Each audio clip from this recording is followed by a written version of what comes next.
Que a Secretaria está nesse evento híbrido, né? Estamos aqui na sede da escola com algumas pessoas que vêm escutar uma conversa, né? Que é o projeto Leituras em Escola, onde a cada vez um membro que publicou algum livro apresenta esse livro para ser. Eu não gosto muito do termo debatido, eu acho que vai ser conversado, né? Uma roda de conversa, um tempo para comentários, para a gente, inclusive, estender as considerações de cada obra, de cada autor, para o que vivemos atualmente em nossa formação em escola. Então, nessa noite, nós vamos receber a Teresa Meloni, que é psicanalista, membro da escola lacaniana do Rio de Janeiro, a atual secretária do PASSE, né? E que é autora do livro Rio de Janeiro, 1937 a 1959, uma psicanálise possível. Ela vai explicar depois, com mais detalhe, né, esse livro proveniente do trabalho do programa de pós-graduação de História das Ciências da Saúde. Com calma, ela vai contextualizar, e para comentar essa obra dela, a gente vai ter a agradável presença, né, do Mariano Plotkin, que é um historiador que está aqui no Rio de Janeiro, né, que veio visitar a Escola Lacaniana, e Mariana é da Universidade Nacional de 3 de Fevereiro, na Argentina, e pesquisador pelo CONICET. Então, eu vou chamar os dois para estarem aqui com a gente, vou me sentar aqui perto e vamos dar início, então, a essa noite de conversas sobre o livro de Teresa Meloni. Vamos lá, aproveitem bem.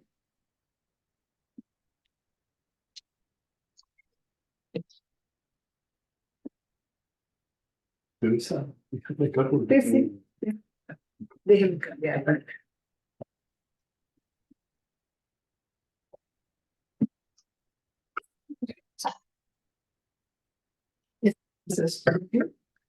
Sí. ¿Quieres más? No, no, no. Si no, voy a decir más tonterías. Qué maravilla para los psicanalistas, las tonterías Nada, son preciosas. pero no por alcohol. Déjame ver.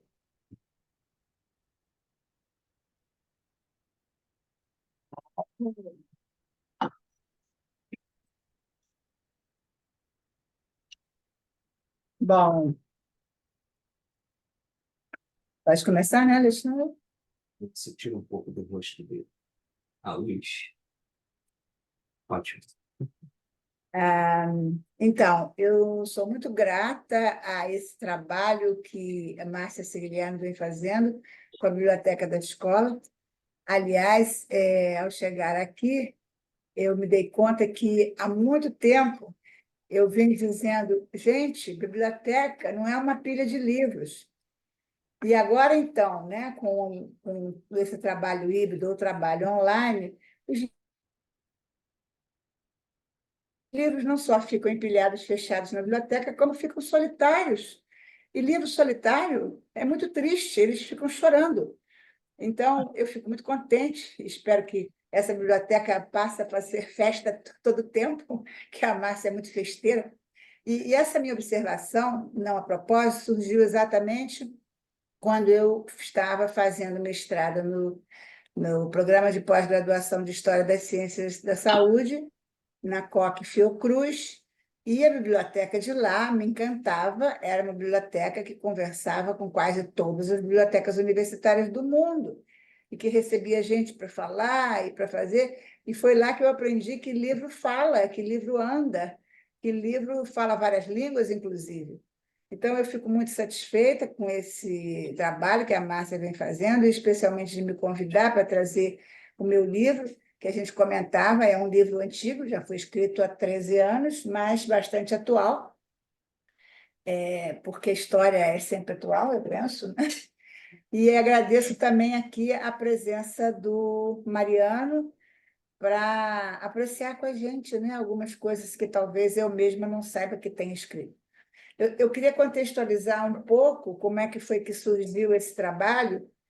Na época, eu tinha a ilusão de que eu queria saber qual era a psicanálise verdadeira, aquela mesma raiz, psicanálise raiz.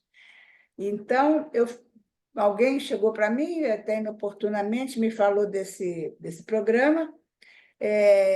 Eu estudei, me preparei e tal. Aliás, na primeira vez não passei, lógico que a bibliografia era absolutamente estranha para mim, né? O que eu sabia era Freud e Lacan. Aliás, eu fiz uma prova que eu julguei muito boa, e eles também acharam que a minha prova foi muito boa. Mas, quando eu fui pedir revisão de prova, eles disseram: a sua prova está excelente, nós é que não somos capazes de corrigir, porque você cita autores que a gente desconhece. Mas, como eu sou teimosa, quem me conhece sabe, eu insisti, né? E cheguei até a minha orientadora com um projeto dizendo que eu queria fazer um trabalho, ela era psicanalista e também historiadora, que eu queria fazer uma pesquisa nessa linha. Ela me pergunta: mas que época que você quer estudar? Eu tomei um susto, porque como assim? Eu quero a psicanálise verdadeira, aquela desde o Freud lá, pura e virgem até os dias de hoje. Lógico que eu não disse isso para ela. E aí ela disse: não, porque eu estou trabalhando a literatura com a psicanálise na época na década tal e tal, e eu, apagueadamente, falei assim: então tá, então eu vou trabalhar na década, falei, na década seguinte, a dela, né? 2 décadas. Enfim, pus meu trabalho, né? E qual não foi a minha surpresa que essa época que se refere meu livro, né, mais ou menos, 39, etc., não só é a chegada da psicanálise no Brasil, como também é a época em que eu estava em vias de vir ao mundo, né? Não exatamente, né, gente? Também não me envelhece tanto, mas eu comecei a fazer as pesquisas, e a gente, né, quando é pesquisador de história, vai em fontes primárias, são jornais da época, etc. E eu fui assim encharcada, e a minha análise se beneficiou muito com isso, né? Encharcada de significantes, de imagens da época em que eu ouvia a minha avó, os meus avós e os meus pais falarem. Eu me lembro até hoje, eu lia uma notícia no jornal, procurando, né, notícias de saúde mental, de hospícios, etc., e via a palavra carestia. E essa palavra me aqueceu o coração com carinho. Eu queria dar esse detalhe, né, porque o psicanalista, quando se torna a fazer pesquisa, ele, sem querer, se vê um pesquisador do inconsciente. Então, eu pesquisava a história da psicanálise, mas o meu inconsciente estava o tempo todo ali como objeto de pesquisa, o que me foi muito proveitoso.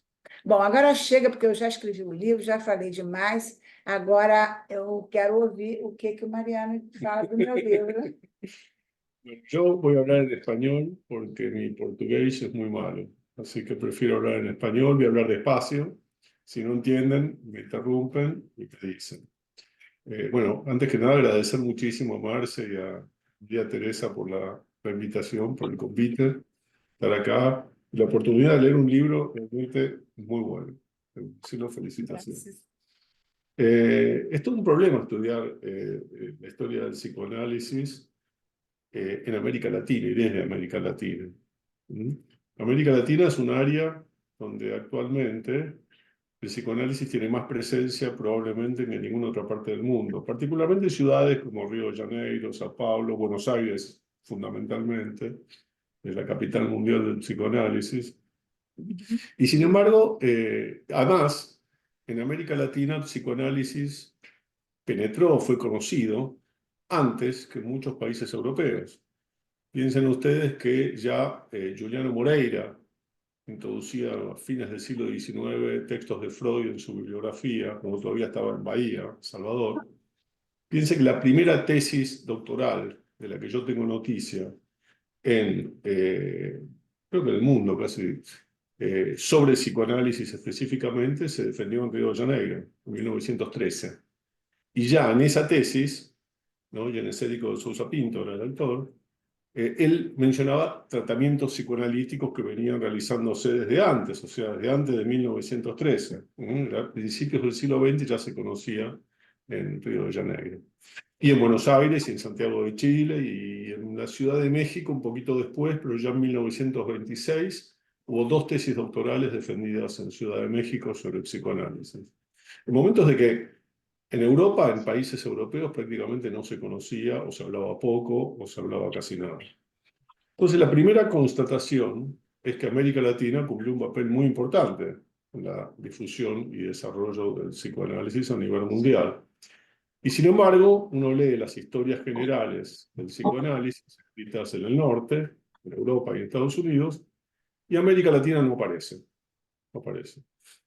Además, Freud mantuvo una correspondencia muy fluida con muchos latinoamericanos, particularmente con un peruano que se llamaba Honorio Delgado, con quien mantuvo una correspondencia a lo largo de 20 años. Honorio Delgado fue a visitar a Freud a Viena, se cambiaban regalos, se intercambiaban. Honorio Delgado era muy joven cuando se contactó con Freud y su tesis doctoral también sobre el psicoanálisis la defendió en 1915 o 16. Así que también estamos hablando de una entrada muy temprana. Freud habla de Honorio Delgado y dice que fue su primer amigo extranjero, peruano.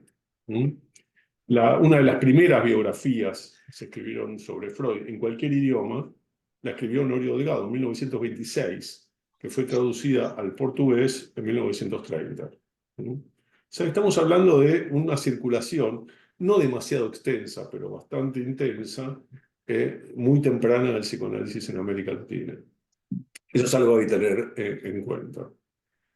Y sobre esto, de hecho, ahora, ya mientras hablamos, hay una exhibición en el Museo Freud de Londres, que he organizado yo, sobre Freud y los latinoamericanos, donde damos cuenta de estas correspondencias y de estas relaciones que se establecieron tempranamente. Cuando Freud se fue de Viena a Londres, tuvo que irse escapado porque los nazis lo perseguían, y se llevó 60 libros de latinoamericanos con él, de los cuales más de 30 eran de brasileños. Freud hablaba español y se comunicaba bastante fluidamente en español, pero Freud no hablaba portugués, ni leía portugués tampoco. Y sin embargo decidió llevarse 30 libros de latinoamericanos a Londres. ¿Por qué? Habría que preguntarle a Freud, pero seguramente tenía más que ver con la posibilidad de... Yo creo que esos libros no eran para él, eran para nosotros, para la posteridad, para que el mundo se entere que el psicoanálisis había llegado a tierras tan lejanas como Brasil, por ejemplo, ¿no? Tierras exóticas para él. Así que con esto quiero decir que cualquier libro que trata seriamente la historia del psicoanálisis en América Latina es muy bienvenido, es una bendición. Muchas Y este gracias. es un ejemplo, ¿no? Y sobre todo, si del libro como este, de María Teresa, toma el psicoanálisis en su especificidad, pero lo incluye en un universo mucho mayor. Yo creo que eso es el mérito principal del libro, porque es una historia política, social, intelectual, ideológica del psicoanálisis. Ideológica. Ideológica. Me parece que es todo eso. El psicoanálisis introducido como en un ambiente social particular, en un momento político particular, ideológico particular, y formando parte de un proyecto nacional, además, que es otra cosa interesante. Y en ese sentido, la historia del psicoanálisis en Río de Janeiro, que es el tema del libro, es muy particular, porque yo conozco 2 lugares en el mundo donde el psicoanálisis fue realmente introducido como un saber de Estado, apoyado por el Estado. Uno fue la Rusia soviética antes de la ida de Trotsky. Y el segundo fue Río de Janeiro. Y no se me ocurre que ha habido muchos otros lugares en el mundo donde el psicoanálisis se convirtió en un saber de Estado, financiado por el Estado y apoyado por el Estado, como lo muestra. Entonces, hay una peculiaridad. Y hay otra, que es muy interesante, que eso ocurrió en el contexto de una dictadura. Entonces, eso vendría a contradecir algunas ideas de algunos, y sobre todo algunas psicoanalistas muy famosas, que opinan que el psicoanálisis solo puede prosperar en contextos de libertad política. Pareciera que no. Entonces, ahí tenemos 2 cuestiones muy importantes que están discutidas en profundidad en el libro de María Teresa. Sobre todo pensando que cualquier forma de conocimiento transnacionalizado, el psicoanálisis es una práctica transnacional, circula entre fronteras, se inserta en campos previos, no es que llega en paracaídas, se inserta en un núcleo de otras prácticas y otros saberes. Y María Teresa muestra muy bien cómo eso ocurrió en el caso de Río de Janeiro. La manera en que fue absorbido por la psiquiatría, por la higiene mental, por el propio contexto político. ¿Es bueno o malo eso? No sé, eso decidirán ustedes. No me importa, no es mi tema, yo no juzgo. Yo conozco, quiero conocer. Pero hay una pregunta previa, que creo que es lo que, escuchando a la María Teresa ahora hablar, me parece que es algo que podría discutirse con más profundidad. ¿Qué es el psicoanálisis finalmente? ¿Qué es? María Teresa decía que ella quería estudiar el psicoanálisis en estado puro, ¿no? Eso es lo que dijiste, María Teresa. A verdadeira. No existe el verdadero Sim, psicoanálisis. aprendi. No existe. Aprendi. A primeira coisa que eu aprendi. Entonces, la primera cosa fundamental del libro es el título. Es extraordinario. Habla del psicoanálisis posible, no del psicoanálisis verdadero. Y todos los psicoanálisis son posibles. El de Freud también. ¿No? Freud también estaba condicionado por su época. María Teresa habla del lamarquismo en Río de Janeiro. Freud fue el primer lamarquiano y murió lamarquiano. Y cuando él escribió el libro sobre Moisés y el monoteísmo, que es el último libro publicado, sus alumnos, Ernest Jones en particular, le critican su mirada lamarquiana, porque ya las teorías de Mendel eran conocidas. Y Freud insiste y dice, no, yo me aferro a Lamarck y será Lamarck, entonces, ese fue un fallido Lacan, dije. Me aferro a Lamarck y será lamarquiano. O sea que no hay nada demasiado raro en que los psicoanalistas en el mundo también miraran al psicoanálisis desde una perspectiva lamarquiana. Entonces, no hay un psicoanálisis, mucho menos un psicoanálisis verdadero. Hay una multiplicidad. Es un término polisémico, quiere decir muchas cosas. Quiere decir lo que cada uno quiere que sea. Porque finalmente, una de las características del psicoanálisis, y en esto voy a contradecir lo que dicen muchos, más que las resistencias que generó, fue el enorme éxito que tuvo. Porque Perdão, não compreendo. Poderia repetir? sí, que una de las características del psicoanálisis no es tanto las resistencias que generó, sino el éxito que tuvo. Assim. Si un marciano llegara a la Tierra, lo que lo asombraría sería que una teoría psicológica inventada por un médico marginal en la capital de un imperio en decadencia, en 20 años se convirtiera, 20 años nada más, se convirtiera en un saber transnacionalizado basado en una institución internacional que tenía sedes en 3 continentes. No ha pasado con ningún otro saber que yo tenga noticias en el mundo. Tal vez con la excepción del marxismo. Tal vez con la excepción del marxismo. Y por eso es interesante comparar la historia del psicoanálisis y la historia del marxismo. Porque son 2 saberes que se convirtieron en cultura, que devinieron cultura, que desbordaron su área de saber. Cuando uno habla de marxismo no está hablando solamente de las teorías de Marx, y cuando uno habla de psicoanálisis no está hablando solamente de las teorías de Freud. Y eso me parece que es uno de los puntos claves del libro de María Teresa. Entonces, el psicoanálisis es un objeto muy complejo, es un objeto polisémico, no existe en estado puro como no existe ningún saber en estado puro, y cuando circula de maneras diversas, y se implanta y se incorpora de maneras diversas. Y tiene que disputar su espacio con otros saberes preexistentes. Y hasta el día de hoy, y esto lo sé porque acabo de publicar un libro sobre eso, el psicoanálisis es en el fondo un eslabón en una cadena muy compleja de redes terapéuticas, que incluye el psicoanálisis, pero incluye muchísimas otras cosas también. Incluye prácticas seculares, prácticas sagradas, otras formas de pensar la psicología. Entonces, esa contextualización me parece que es fundamental. Y acá en Brasil hubo gente muy destacada en la difusión del psicoanálisis, no solo en Brasil, sino en América Latina. Ya en los años 20, Antonio Strellecilo fue a Buenos Aires a dar charlas sobre el psicoanálisis. en institutos de criminología. Portocarrero fue uno de los primeros traductores de Freud, y lo tradujo del alemán directamente, no del inglés, lo tradujo del alemán, y encartearse con Freud. Hay que aclarar una cosa, Freud estaba muy interesado en que el psicoanálisis se expandiera en tierras exóticas. Y le importaba bastante poco las desviaciones que había en América Latina y que había en otras partes, en la India, por ejemplo. Entonces, había latinoamericanos que le mandaban... De hecho, un ejemplo, en la biografía que Honorio Delgado, el peruano, escribió de Freud en 1926, dice directamente que el psicoanálisis es producto de las ideas de Freud, pero también de Adler y de Jung. Y al final del libro había fotos de Adler y de Jung.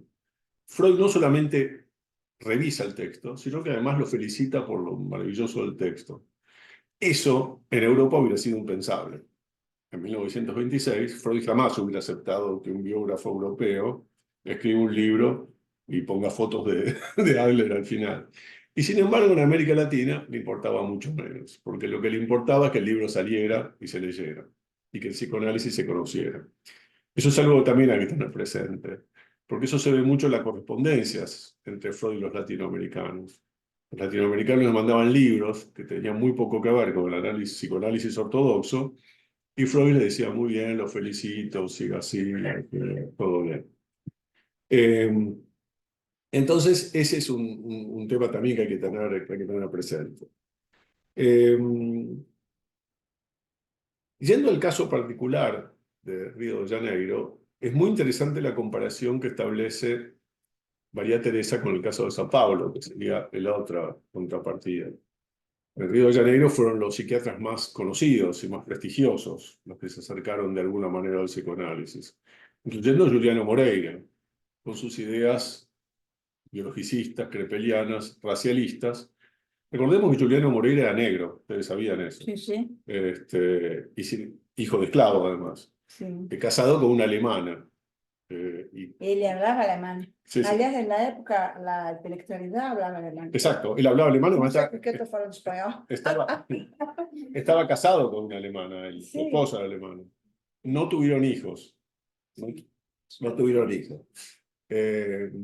Entonces, y hay otros, no solamente él, incluso algunos que eran médicos y otros que no eran médicos, ¿no?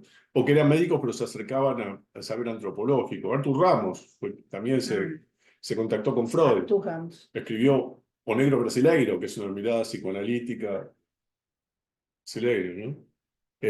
Aparte de escribir ensayos sobre psicoanálisis y aparte de cartearse con Freud.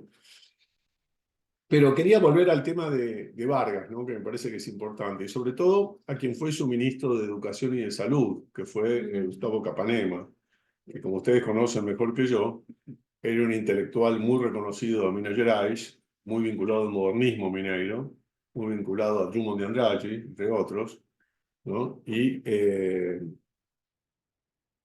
es interesante pensar que él no fue el único modernista que se acercó a la dictadura de Vargas, aún en los momentos más fascistas de la dictadura de Vargas, del Estado Novo, ¿no? Mario de Andrade también era funcionario público en ese momento. Y de hecho, digamos, tuvo intercambios, ¿no? Entonces, digo, es interesante pensar, como lo hace María Teresa, ¿qué había en esa dictadura, en ese gobierno autoritario, para que el psicoanálisis tuviera esa entrada y que resultara atractivo, ¿no? Y yo no pude dejar de pensar en otras circunstancias en las que el psicoanálisis también resultó atractivo a gobiernos todavía más dictatoriales que el de Getúlio Vargas. Y un caso es el de la dictadura argentina, la dictadura de 1976. Donde si uno mira las propagandas que hacía el gobierno, estaban totalmente tenidas lenguaje psicoanalítico. ¿Sí? Donde el psicoanálisis se expandió como nunca antes. Donde el propio gobierno militar subvencionó a la Asociación Psicoanalítica Argentina para que realizara un congreso en 1977. Acá fue lo mismo. Y acá fue igual, y en Chile fue igual. Sí. Y en Chile también. Pero ¿a qué precio, no? ¿A qué precio ese pago? A que preço foi feito esse pagamento, né? Esse investimento do governo. Exacto, eso te lo dejo ver a vos. Pero lo que digo es que uno podría pensar en ese caso ¿no? Que hay una afinidad entre los gobiernos dictatoriales y cierta forma de mirar el psicoanálisis. No lo sé, lo dejo pendiente para que ustedes lo piensen, ¿no? Lo único que hay que pensar, bueno, y en el caso de Brasil, en el caso de Río de Janeiro, pero no solo Río de Janeiro, porque Durval Marconchis fue también funcionario del sistema educativo de Sao Paulo, y Ulises Pernambucano, que era primo de Gilberto Freire, también fue funcionario del gobierno del sistema educativo de Recife, él también vinculado al psicoanálisis. El propio Artur Ramos también fue funcionario del sistema educativo. O sea que había algo, una mirada educativa, una mirada pedagogizante del psicoanálisis. Y respecto a eso resulta muy interesante, voy a mencionar un libro de otro alumno de Cristina Facchinetti, que es de Rafael Castro, A Sublimazado, Doid Primitivo, Emego Civilizado, no sé si lo conoces, en 2014, donde un poco habla de eso, habla de esa mirada sobre el psicoanálisis civilizador, ¿no? Y no solo civilizador, sino algo más. Un psicoanálisis que sirve también para terminar con las ideas raciales. Porque si el descubrimiento de Freud fue que todos tenemos un id primitivo, ¿no? Todos, entonces lo tienen los neoyorquinos, lo tienen los parisinos, igual que los negros brasileños. Entonces no hay nada específico en las llamadas en esa época razas inferiores que no pueda ser igual a las razas superiores. ¿Mm? El blanco finalmente es igual que el negro. Todos tenemos una dimensión salvaje. Y en ese sentido el psicoanálisis fue un aporte fundamental para terminar con estas ideas racialistas. Ya Gilberto Freire y Gilberto Freire también utiliza psicoanálisis, el psicoanálisis de Oscar Pfister, ¿no? Pero también utiliza el psicoanálisis en Casa Grande Sala. Así que eso también hay que pensarlo, ¿no? Es decir, el psicoanálisis paga un precio por su pérdida de pureza, pero aporta muchísimo en este caso. Aporta a terminar con unas ideas racistas, ¿no? Por lo menos contribuye a diluirlas, ¿no? Me parece que eso es importante. Otro tema que aparece en el libro de María Teresa es el tema de la influencia norteamericana, sobre todo en el área de salud, primero higiene mental en la década del 20 y después salud mental en la posguerra. Piensen ustedes que Brasil fue el único país que entró a la guerra del lado de los norteamericanos en 1941 y Estados Unidos premió a Brasil por eso después y mucha influencia en todo sentido, ¿no? Así que, bueno, dos cosas más quiero decir, tres cosas más, dos cosas buenas y una crítica. Otra cosa buena es que, bueno, un poco repitiendo lo anterior, finalmente el psicoanálisis es una práctica social, como cualquier otra, como el fútbol, como la medicina, como la prostitución, como todo, ¿no? Son prácticas sociales. Y por lo tanto no escapan de las reglas de juego de las prácticas sociales. Y eso me parece que es un hallazgo de María Teresa planteable, ¿no? Ahora, y está muy bien planteado también el final de la historia, la institucionalización, ese conflicto entre Burke y Kemper, entre el judío exiliado y el nazi, ¿no? Me parece que eso es una cosa fundamental. Y los argentinos en el medio, ¿no? Eso es fundamental. Ahora, me parece que faltaría, para completar la historia, la dimensión cultura popular o semiletrada de la difusión del psicoanálisis. En particular un personaje que es Gastão Pereira da Silva, que fue fundamental en eso. Escribió cientos de novelas con contenido psicoanalítico. Tenía un programa de radio donde él interpretaba sueños. Escribió 5 libros, Comprender Freud, uno de ellos, que han sido traducidos al español y a muchísimos idiomas. Parece que esa dimensión faltaría, ¿no? Y la otra crítica son algunos errores que encontré en el libro, que funcionó para la segunda edición.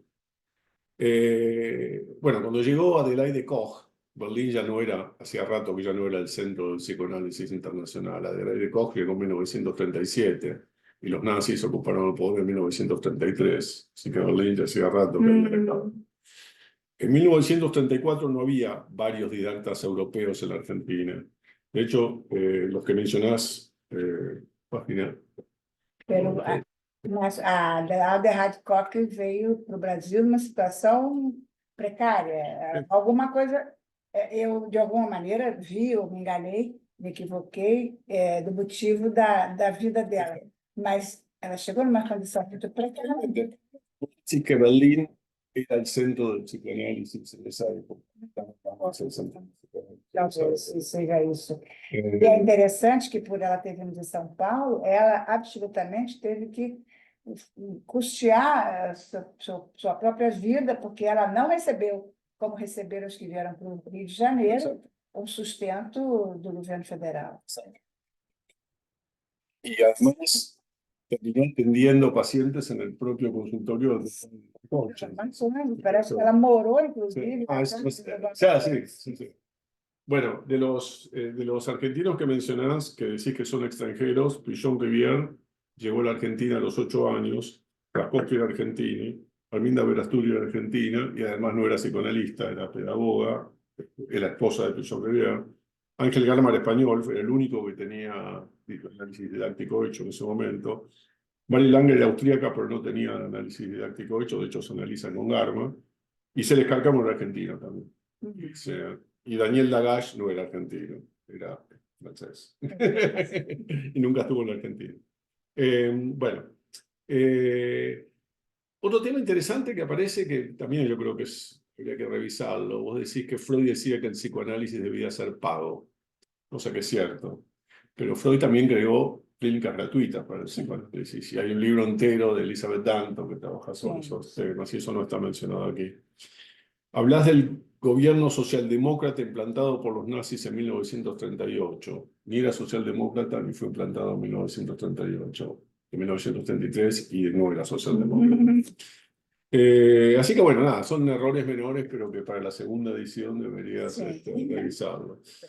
Pero quiero terminar felicitando nuevamente a María Teresa y dándome la oportunidad de leerlo además, porque si no, no lo hubiera accedido. Me agradezco muchísimo.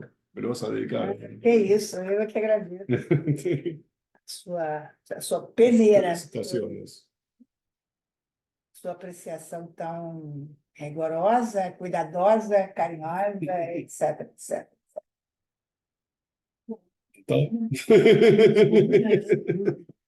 Bom, eu acho que a gente pode abrir, né, para alguém perguntar mais alguma coisa. Eu não, enfim, deixa eu falar então algumas coisas, poucas coisas. Eu ia te perguntar, você contou como que você trouxe Mariana, né? Como que você sugeriu. Acho que é bom o pessoal saber, né? Ah, sim, pois é.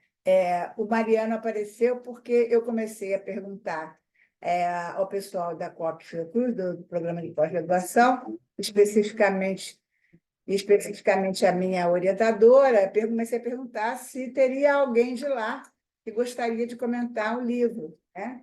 Aliás, eu, antes de falar com a minha orientadora, eu falei com o Flávio Coelho, que é uma pessoa que eu gosto muito, mas, assim, no momento não estou exatamente estudando esse tema, esse texto, essa época. Aliás, isso acontece também quando a gente pede aos psicanalistas para falar sobre alguma coisa. No momento eu não estou me debruçando sobre isso, enfim. E aí a minha orientadora falou, né, do Mariano, e disse que ele poderia contribuir muito com a história da psicanálise na Argentina, né? Que, aliás, foi das buscas, dos espaços, né? Um dos lugares em que a psicanálise no Rio de Janeiro, mas também em São Paulo, mas mais no Rio de Janeiro, foi buscar subsídios, né? Foi em Buenos Aires, né? Na verdade, a gente teve aqui, ele contou, mas não sei se ele deixou claro, teve uma hora que ele falou até brincando, a gente teve... o que mais me chocou, eu me lembro que eu fiquei muito chocada, né? Num episódio que eu tive acesso, que Ernest Jones mandou para cá um analista, sugeriu, né? O pessoal estava querendo sair da Europa, por questões da guerra, etc. Então sugeriu que viesse o Burke para cá, que era um polonês. A Polônia, não sei se vocês devem saber, um dos países que mais sofreu, né, com a perseguição, com o bombardeio, etc. E ele veio para cá. Menos de um ano depois, o mesmo Jones manda para cá Werner Kemper, com a sua esposa, e que até dizem, isso eu não tenho documentos, mas corre, né, a boca pequena, que ela se tornou psicanalista no navio da Europa para cá, porque ela era grafóloga. Não é comprovado com documentação. Mas, enfim, e Kemper era alemão, ariano, e ele serviu ao fronte nazista, e a função dele como médico era eliminar os soldados que tinham tendências homossexuais, porque a homossexualidade deveria ser uma fraqueza para o fronte de guerra. Bom, então, os dois vieram para cá, Catarina Kemper começou a dar supervisão, Kemper recebia pacientes em análise, o Burke também recebia pacientes em análise, tal, até um certo ponto houve um mal-estar, né, entre eles, claro, pelo sofrimento, pela posição, né, em relação à guerra e o sofrimento do Burke. Também eu vi, isso é fonte, né, de jornais e tal, dizendo que o Burke se instalou em Santa Teresa e ele era uma pessoa profundamente perturbada. Quando ele via barulho de criança na calçada do consultório da casa dele, enfim, todos trabalhavam em casa, consultório era um espaço só, ele saía armado, dando tiro para cima. Ele não podia ouvir barulho, gritos de criança, né? Então, enfim, essas condições todas estão desfavoráveis, desagradáveis, acabam fazendo com que o Burke, também o contato dele com Kemper, logicamente, que era um dos piores, e aí ele volta para a Europa e os analisandos dele, abandonados, ficaram muito revoltados e começaram a perseguir o Kemper. Esses detalhes não estão no livro, porque quando a gente faz um livro baseado numa dissertação, a gente dá uma encolhida, né? Mas eu estou contando isso porque foi uma das coisas que mais me chocou. Então, os analisandos de Burke começaram a fazer perseguição e denunciaram o Kemper por exercício ilegal da medicina. Porque ele, como alemão, não tinha validação do diploma dele no Brasil. E Kemper foi preso, passou dias na cadeia, né? E quem salvou ele, digamos assim, foi a Adelheid Koch, que estava em São Paulo, né? E que era muito amiga do ministro da Saúde na época, que eu não me lembro o nome. Então, escreveu cartas para ele, explicando, não sei o que tal, mas, enfim, ele passou uns dias na cadeia. Eu achei isso de uma violência, de uma agressividade, eu fiquei muito assustada, né, com isso. Eu me lembro que durante toda a minha pesquisa, eu falava na escola do andamento da minha pesquisa. De vez em quando, a escola me dava espaço para eu falar sobre isso. E, nessa época, eu escrevi um texto em que eu chamava a psicanálise dos bastidores, porque eu achava isso um segredo, uma coisa vergonhosa. Eu me lembro que minha mãe leu meu livro, enfim, quase não entendeu nada, mas ela disse: gente, mas essa psicanálise deu até cadeia, né? Foi a única observação que a minha mãe fez do livro. Realmente é uma coisa chocante. Agora, eu achei muito interessante, porque é um ponto realmente que no livro, não só na dissertação, mas no livro, eu reforço, e que eu tenho trabalhado muito aqui na escola, quem me assistiu ontem, etc., que é a questão, essa relação da psicanálise com a instituição. E, de certa forma, ele fala assim: como é que é essa atração? Ele me coloca essa questão, né? Essa atração, deixa eu ver como é que eu escrevi, essa afinidade, palavra que ele usou, entre a psicanálise e os regimes ditatoriais, né? É realmente espantoso, né, isso. E eu não teria resposta, né? Mas a psicanálise que, de certa forma, ao privilegiar o inconsciente, né, privilegiar aquilo que foge ao controle, por exemplo, ao controle do racional, o controle da consciência, aquilo que escapa, é assim que a gente entende o inconsciente, né, faz esse casamento, sei lá o nome que a gente pode dar, né, com regimes ditatoriais, com regimes de força, etc., etc., né? No início, quando os primeiros textos chegaram, eu não sei, não poderia dizer exatamente os primeiros textos que chegaram aqui, eu não me lembro, está na dissertação, mas não está no livro, Esse relato da operação inconsciente como algo que escapa, como algo que foge do controle, era lido como alguma coisa que deveria ser dominado, né? Que deveria ser... Então, eu me lembro de documentos que eu tive acesso, isso em 1930, logo bem na chegada da psicanálise aqui, 30 e poucos, as professoras na escola perguntavam aos alunos como era a relação dos pais deles, né? Como é que a mãe se vestia, se o pai bebia, se o pai... Porque, na época, fazer do Rio de Janeiro uma capital à altura de uma capital europeia era o propósito desses governos, digamos, eu não posso dizer ainda que nessa época eram governos ditatoriais, mas governos de exercer um certo controle. Por exemplo, teve um movimento que foi conhecido, não sei se vocês tiveram acesso, que chamava Bota Abaixo. Um prefeito, Pereira Passos, na ocasião, que tinha o propósito de embelezar e de limpar a cidade, né? Ele terminou com todos os cortiços, bota abaixo. Ele chegava com a polícia e jogava embaixo as casas e as construções dessas pessoas que moravam em precárias condições de higiene, inclusive, sem água potável, sem esgoto, etc., né? E daí surgiram as favelas, porque esse povo foi, né, para outro lugar. Mas isso mostra assim, uma maneira, né, de tratar a cidade, de cuidar da cidade, mas uma maneira de eliminar o diferente, né, de eliminar, e, portanto, uma maneira de controle, né, uma forma de controle. Eu estou falando isso tudo com base nessa suposta afinidade entre a psicanálise e os regimes ditatoriais, regimes de força, né? Porque era entendido que esse tal do inconsciente tinha que ser controlado. Então, os textos vinham e eram lidos dessa forma.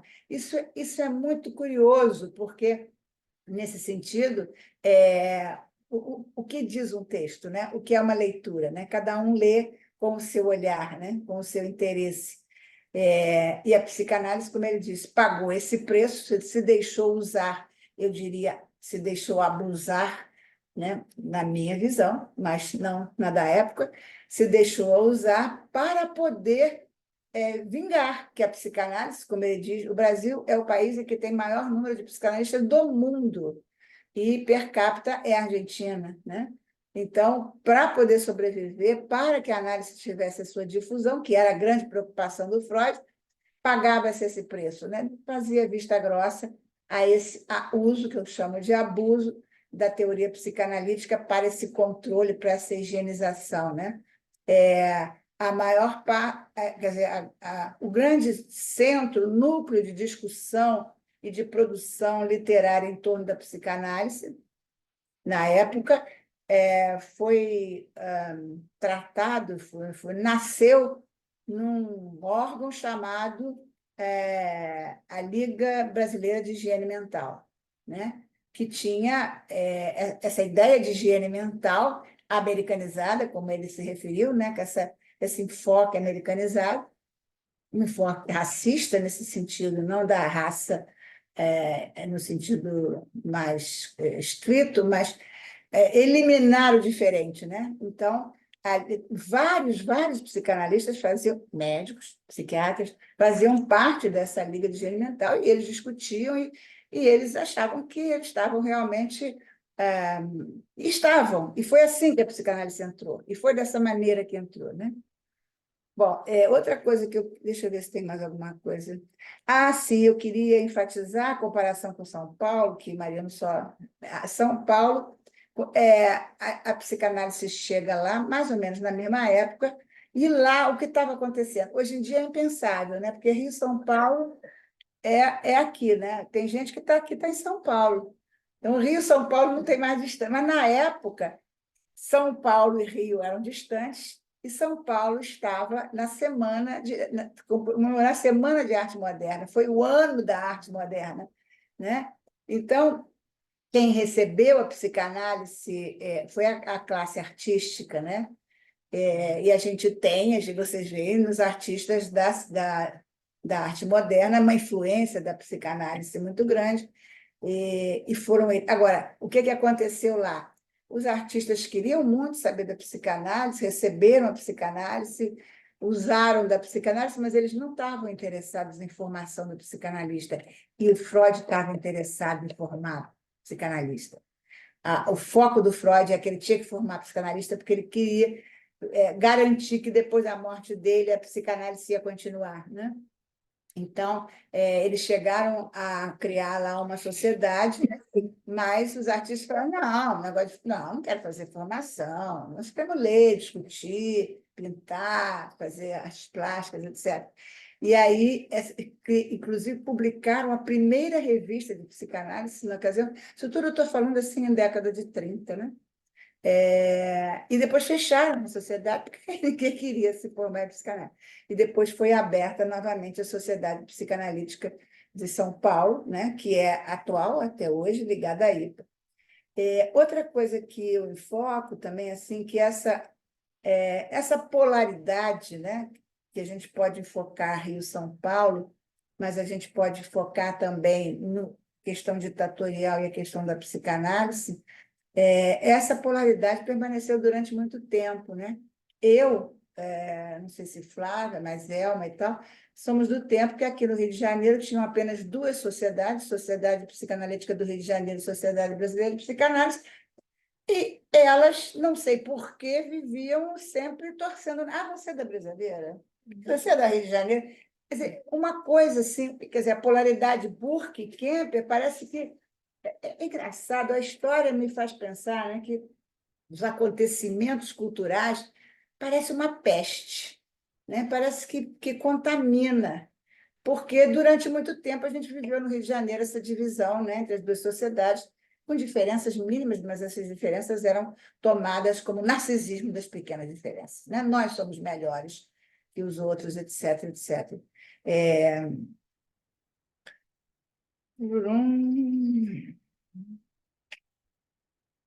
É curioso, né, como eu ouvindo Mariano falar, como que a história da psicanálise, ela teve o dedo do Freud, o interesse do Freud, lógico, né? Como ele disse, o Freud ficava muito interessado, eu não sabia disso, que ele era muito interessado em fazer com que a psicanálise se vingasse, né, nos países tropicais, digamos assim, na América Latina, né?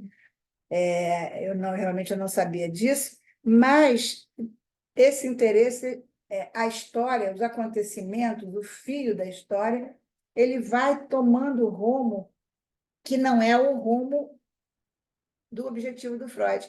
Ele vai caminhando como pode entre regimes ditatoriais, entre Semana da Arte, e ele vai tomando um destino que não foi exatamente o destino para o qual Freud colocou e se interessou pela psicanálise, como tudo, né?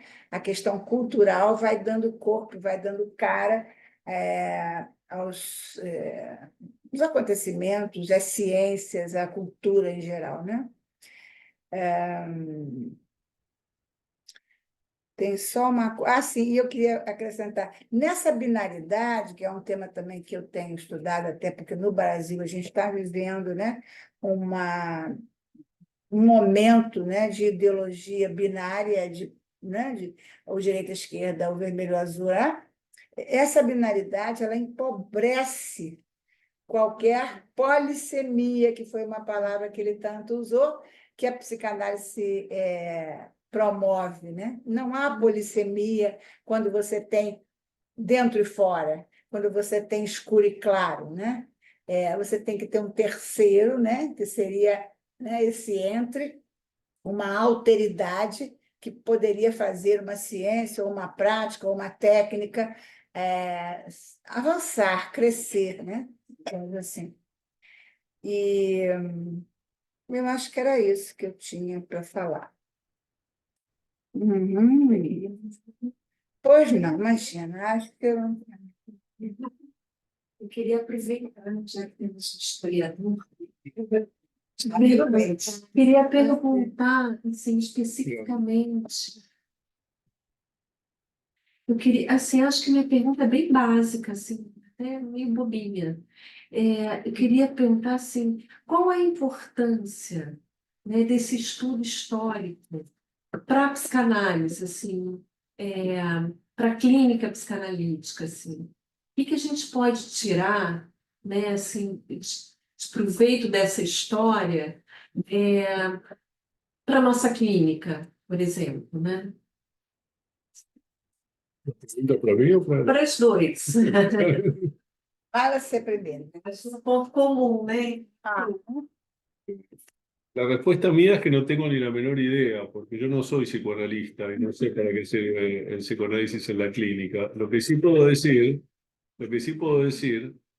es que el psicoanálisis bien hecho y la historia bien hecha se parecen mucho.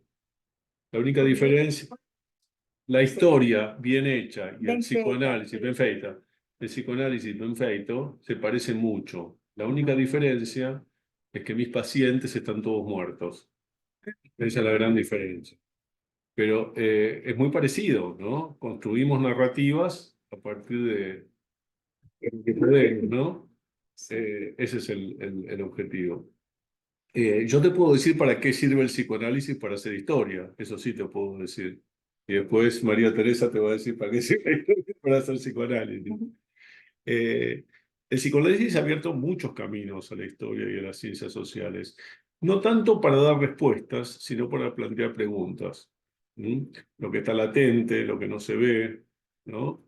Las cosas que cambian de sentido, ¿Mm? Las temporalidades, el tema de la temporalidad, el tema del Nachträglichkeit, ¿no? De Freud, que es toda una revisión de cómo hechos posteriores cambian el estatuto ontológico de hechos anteriores, ¿no? Y eso lo vemos en las guerras, ¿no? Cuando de golpe, la guerra que hubo en Yugoslavia en la década del 90, cuando un hecho totalmente irrelevante que pasó hace mucho, al día de hoy pasa a ser un hecho conflictivo que generó una guerra. O las historias nacionales, ¿no? Como hechos menores pasan a ser de golpe el origen de la nación, ¿no? Por revoluciones liberadoras, hechos que en su momento no tuvieron ninguna relevancia. Una historia más conocida. Hay dos documentos contemporáneos que dan testimonio de la existencia de Jesucristo. Uno es Flavio Josefo, el historiador judío, que en Historia de las Guerras Judías le dedica un párrafo. Y el otro es Tácito, en sus anales, que le dedica medio párrafo. Y lo único que dice es que había un tipo ahí que hacía lío, básicamente todo lo que dice. Y sin embargo, hoy eso lo entendemos diferente. Entonces, ahí el psicoanálisis nos abre preguntas y nos abre cómo se constituye un hecho histórico, cómo se constituye a posteriori un hecho histórico, cuáles son las dimensiones inconscientes de lo que está ahí, de lo que ocurre, ¿no? Entonces, a mí me sirve. Ahora quisiera saber si le sirve la historia para María Teresa. Bom, de alguma maneira, Flávia, de alguma maneira, no início eu respondi, não dizendo como a psicanálise pode servir da história, mas como a pesquisa em história pôde servir à minha clínica e à minha formação e à minha análise, né? Porque, e aí eu vou usar um conceito que os historiadores prezam muito, que é a historicização. Porque, na verdade, a gente cria uma retórica, né? Quer dizer, é um caso clínico, né? Isso, de certa forma, é um caso clínico, é a maneira de contar como essas coisas se deram, né? E o que eu acho, quer dizer, quando você perguntou, logo eu me lembrei do texto Mal-Estar na Civilização, né? Que é um texto que fala bem, né? De como é que os acontecimentos, que a cultura, que o contexto, que o local, que o tempo, enfim, influencia, né? E faz marcas na história da cultura, na história da psicanálise, na história do sujeito, né? Então, e na clínica também, portanto. Então, esse como, né? Como é que essas coisas atuam, eu acho que, de certa forma, nos instrui, né? Mas eu ia dizer uma outra coisa que me escapou, espera aí um instante. Foi antes de eu falar do mal-estar. Bom, agora não sei. Ah, sim, da questão da historicização, né? Quer dizer, você começa a ver estruturas, como. Quer dizer, é uma coisa que a gente trabalha muito na clínica, né? Como há um funcionamento psíquico, como os fatos se interlaçam, né? Para, para fazer um caminho, para abrir um caminho, ou seja, para escrever uma história. Então, a mesma coisa, é como ele disse, uma história bem feita, uma psicanálise bem feita, você pode ver como é que esses fatores vão se entrelaçando, vão constituindo um caminho, uma história, que é o que a gente chama de historicização, é também a clínica. Enfim, acho que era isso que eu podia dizer. Tem que ver aqui se tem gente lá. Temos uma pergunta no chat, que Ah, como se consegue a biografia de Freud feita por Honório Delgado? ¿Cómo se concibe? Como se consegue? Como se conseguir? eu não sei. Bueno, Honorio Delgado, como mencioné, defiende su tesis, ahora me acordé, en 1918, su tesis sobre psicoanálisis. Él era alumno de Valdizán, que era un famoso psiquiatra peruano, e inmediatamente entra en contacto con Freud. Y se establece algo muy raro, una relación muy personal. La correspondencia está publicada y se lleva a cabo durante más de 20 años. Después, más adelante, Honorio Delgado renunciaría al psicoanálisis y rechazaría el psicoanálisis, pero eso mucho más adelante. Y la relación personal llegó al punto que Honorio Delgado fue a visitar a Freud a Viena varias veces con su esposa alemana. Delgado estaba casado con una alemana también. ¿Y cómo concibe la idea de hacer una biografía de Freud? Yo la verdad que no tengo idea, por lo menos no hay documentación que permitan saber. Lo que sí puedo saber es que Freud la lee con mucho cuidado, esa biografía. De hecho, le hace correcciones, de hecho. Aparentemente, según Elizabeth Rudinesco, Delgado tenía razón y Freud estaba equivocado, porque era sobre temas vinculados al matrimonio, los matrimonios anteriores del padre de Freud, si eran 2 o 3 matrimonios. Y Freud, como digo, lo corrige y no solamente lo corrige, vuelve después sobre el texto. Es decir, el texto se publica en 1926 y hay cartas de Freud como de 2 o 3 años después, donde vuelve otra vez sobre la biografía esa y se estuve repensando un tema y me gustaría ¿no? que sigamos discutiendo esa cuestión.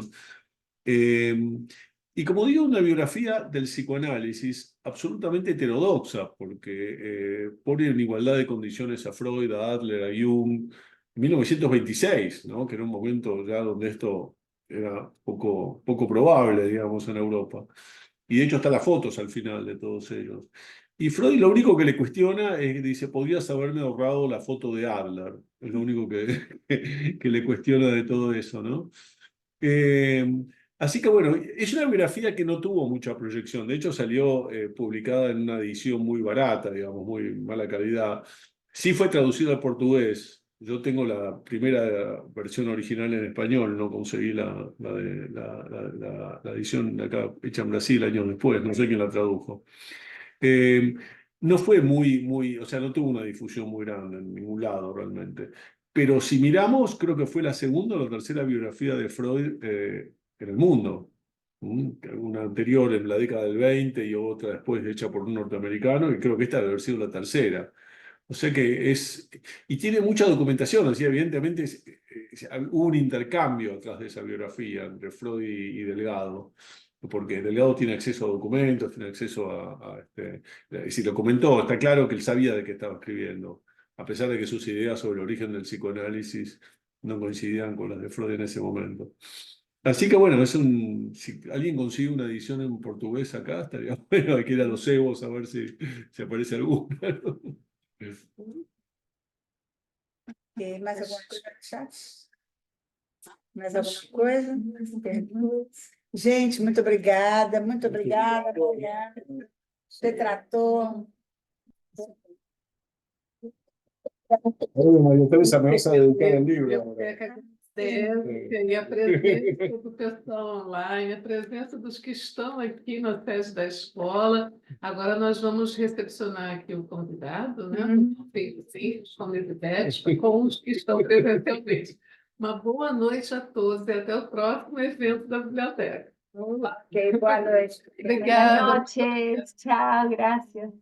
Como é que eles veem isso aqui, né? O Alexandre.